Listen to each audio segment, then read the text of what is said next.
আসসালামু আলাইকুম প্রিয় বন্ধুগণ। আপনারা নিশ্চয়ই জানেন যে গিনি বিষয়ের সাম্প্রতিক প্রেসিডেন্ট নির্বাচনে আবারও দেখা দিল রাজনৈতিক টানাপোড়েন।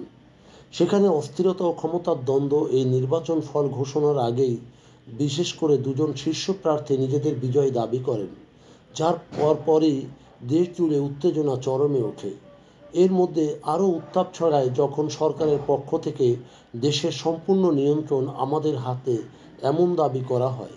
স্বাভাবিকভাবেই প্রশ্ন উঠেছে, এই নিয়ন্ত্রণ কি গণতান্ত্রিক প্রক্রিয়ার বিজয়, নাকি আরেকটি রাজনৈতিক দখলের পূর্ব আভাস?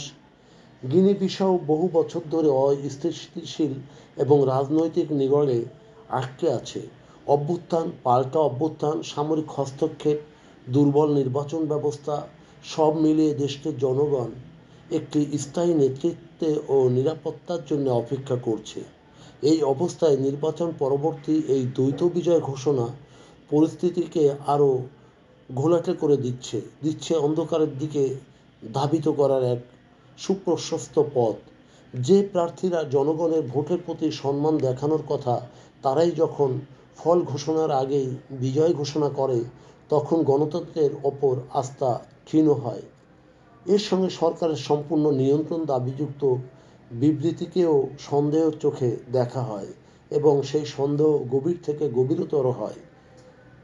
প্রকৃতভাবে কি সত্যিই এটি রাষ্ট্রীয় স্থিতিশীলতার বার্তা, নাকি বিরোধী দলগুলোকে কোণঠাসা করার কোনো কৌশল?